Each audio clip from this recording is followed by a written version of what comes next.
Welcome to another edition of American Warrior Radio. This is a great day to be an American.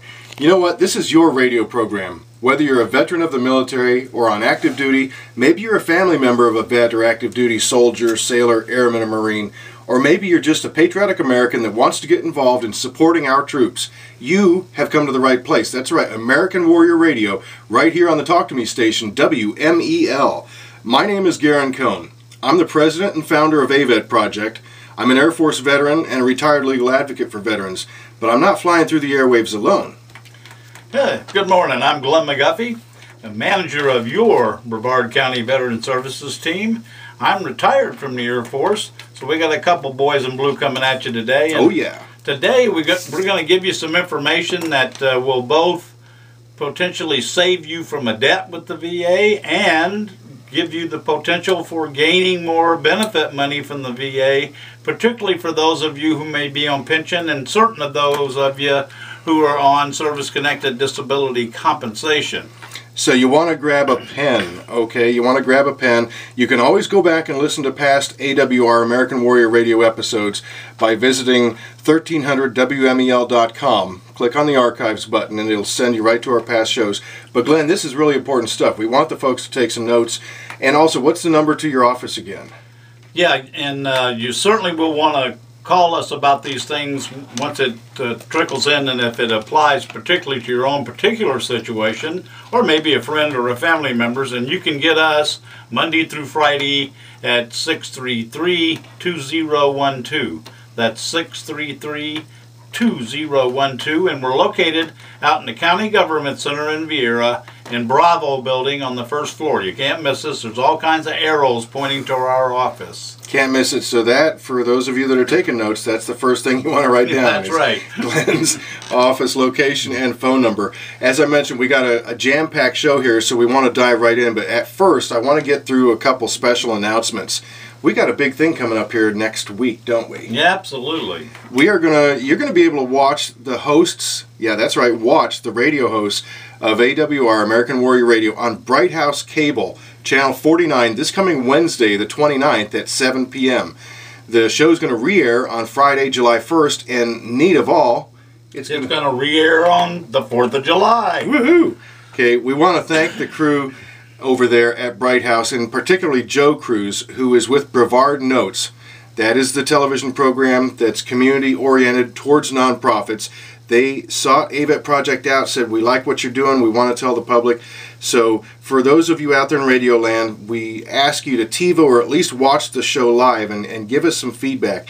It's a great opportunity for all you folks to put a face with the voice. So you're going to watch radio. I always like that part.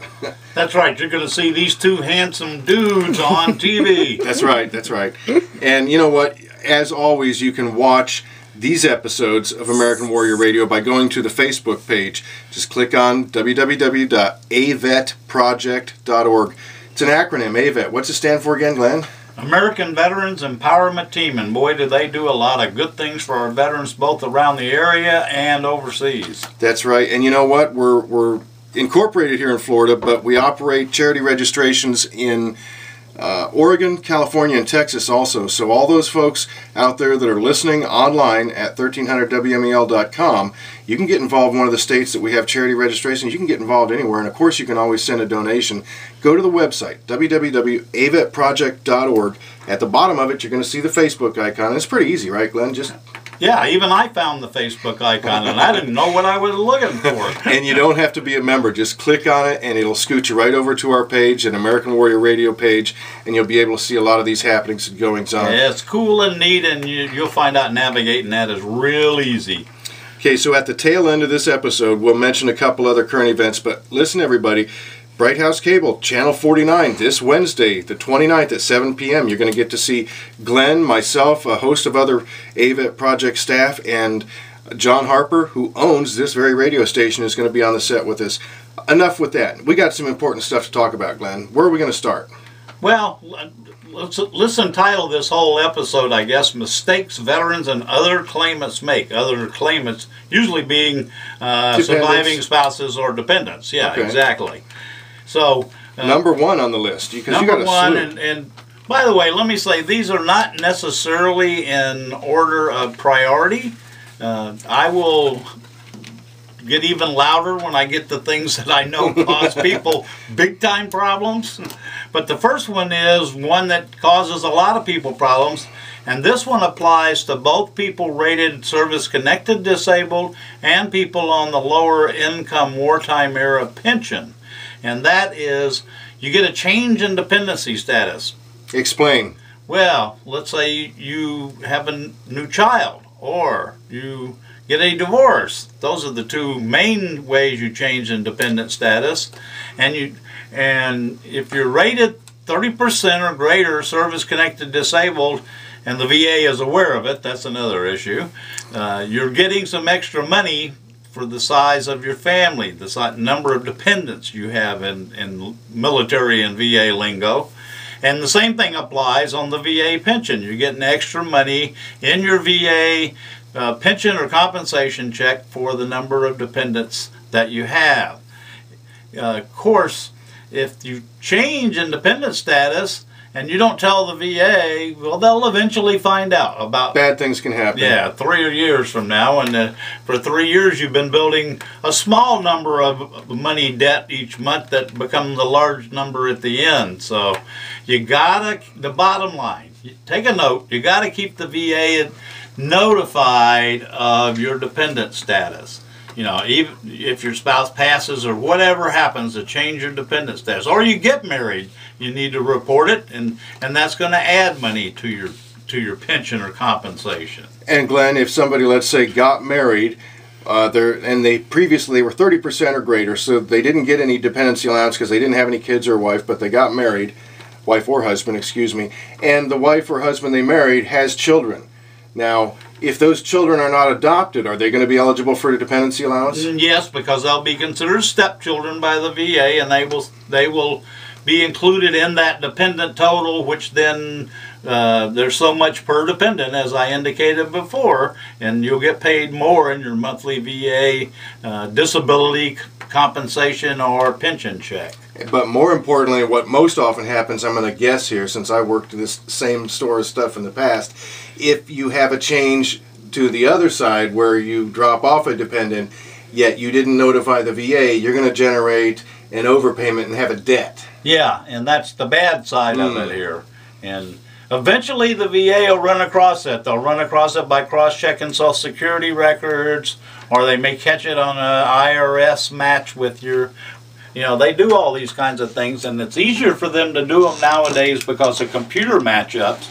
But the VA, typically when they match up with the IRS, it's 3 years after something has changed. So here comes build-up time for it if you're on the wrong side of the formula for a debt. So that's a biggie there. Give me another one, Glenn. Okay, probably the biggest one for people who are drawing that pension I talked about. Now, that's not for service-connected disability. That's non-service-connected for totally disabled or older veterans. And that's, they file, and they have no Social Security income at that time for either party if there's a marriage. The spouse doesn't have any and the veteran doesn't have any Social Security. Then they become of age to get Social Security, or they get Social Security disability approved, which is the more likely event with the pension program. Sure. And then they go, oh, that's nice, and they don't ever report it to the VA. Same situation applies then. Same situation, except that they will catch it quicker, because once a year when you're on the pension program, you have to verify your income and your assets, because those are the two big eligibility criteria to qualify. That's that EVR form? That's that EVR and unreimbursed medical expense form. And you can go several months with Social Security, and every penny of that Social Security should have been subtracted from your VA pension entitlement, and you can build up quite a debt doing that too. So so beware. You make an income change like that where you go on Social Security, yes, that counts towards that every kind of income in the world, you report it to the VA if you're on pension. If it doesn't count, and there's only a few, and I'm not even going to tell them to you, just report it all, and the VA will sort it out, and you'll be okay. You won't get a debt that way. Excellent. Good advice. Like I said, we got a long list, folks. I hope you're taking notes. Give me another one. Okay, let's say you experienced a big downward change in fixed medical expenses that are being used to lower your income, so to speak, so you do qualify for some or the maximum pension, as the case may be. That's that non-service connected pension again. Yeah, absolutely. And usually that occurs when somebody is living in an assisted living facility and they move out. They go back home for whatever reason. They may, in fact, get better health-wise, or the family may get to a situation where they prefer to have them at home instead of in an assisted living facility, and they get back at home, or they, that's generally where they go. Rarely do they go out somewhere on their own, because by the time they've gone into one of these facilities, they need somebody to help them with the many adult daily living activities. But if you don't report that to the VA, you don't have that thing being subtracted to make you eligible. In most cases, that's the only reason you're eligible for $1 of the pension. So that means every dollar they pay you until you report that to the VA is going into the debt bucket over there that they're going to catch you with again. And you just don't want to be there. So, based on the change in the emphasis and the change in your voice inflection, that's an important one there, yeah? Yeah, absolutely. Okay. You warned us. I don't want you guys and gals to get into debts. Well, that kind of goes along with the failure to report the reasonable home health care expenses, right? Yeah, that's one a lot of people don't know about, unless they come to people who are professionals, trained professionals like we are, credentialed, thank you. You may never find out about this, because a lot of people know that if you go into it, in a lot of financial advisor groups know that if you go into an assisted living facility, the VA will subtract that off your income to see if you then qualify for some pension assistance. What they don't know, or won't tell you, or probably just don't know, I suspect, is that you can also be paying for home health care to have a caregiver take care of you at home, and it does not have to be a licensed health care professional. It can be a neighbor, it can be a relative, it can be a friend, it can be anybody but your spouse. And the reason it can't be your spouse, well, let's say first you have to be paying them. You have to actually be paying these people to provide some care for you. That's right. Okay. And you're paying them so much per hour, so many hours per week, or so many days per month, however you work it out. Usually it's predicated upon some agreed upon hourly rate, and that averages in our county around $14 if you go out and contract it somewhere. But that's kind of misleading, because a lot of places require a minimum of like 3 or 4 hours care in the day. They won't come out for 1 hour. Sure. But that is a valid expense that can be subtracted up front. It's as a fixed medical expense, because you're getting that every month. And the reason it can't be your spouse is this is the way that would work. You say, I'm paying my spouse $600 a month to provide me home health care, which consists of bathing and cooking and medication management and so forth, and many issues. And then guess what? It counts as $600 subtraction for home health care, and $600 as income for the spouse, which just cancels it right out, because they count the income from all sources for both the veteran and the spouse. See, the way you had explained it, you just explained it, made perfect sense. It's a 0-0 sum game there. That's right. 600 going out, 600 coming in, doesn't work. So it has to be an outside caregiver. Yeah, but it could be your daughter, it could be your son, it could be your next door neighbor, it could be a paid professional health caregiver. But again, the key you need to understand is it does not have to be a licensed health care professional. You just have to have a written agreement. You have to have a written agreement, and then they have to sign their name to what kind of care and services they're providing, so that the VA's got that to approve that contract. A legitimate contract. Yeah, a legitimate contract. You have to be paying. And I keep emphasizing that, because there are people who I suspect are not paying, but they're claiming this. And that's not a good thing. And you can't come in my office and say, well, let's pretend I'm paying it, because I'm not going to jail for supporting you in a fraudulent claim. I don't think so. And the next one, failure to report all UMEs. What's a UME? Yeah, good question. UME is the VA abbreviation for unreimbursed medical expenses. Those are the medical expenses that you and your spouse actually paid for during a year, and were not reimbursed from any other source. You're not reimbursed from an insurance source is generally what we're talking about. So you got receipts for this stuff. And you got receipts. See, we were talking things, dental appointments, eyeglasses, doctor appointments, over-the-counter medication up to around up to around $300. They'll allow a reasonable amount of over-the-counter medication, and so anything that you think is a medical expense that you have actually had to pay for out of y'all's pocket or your pocket if you're single, that's unreimbursed medical expenses. If you're not getting the maximum pension at the end of every year, you get an opportunity to file a form saying, we paid this much, unreimbursed medical expenses, and that should be able to get used to, most of those will get approved, and it will reduce your accountable income, and you'll get a one-time retroactive check. Nice. Yeah, the key is, do you know what all to report? I got a list that's 3 columns long, fills up a whole page, and you might want some help there with some memory ticklers so you can carry this list around, put it on your fridge. That's what I do with everything. Or excellent idea. Put it somewhere else that you'll remember to look at it. I got so much on the fridge I don't look anymore.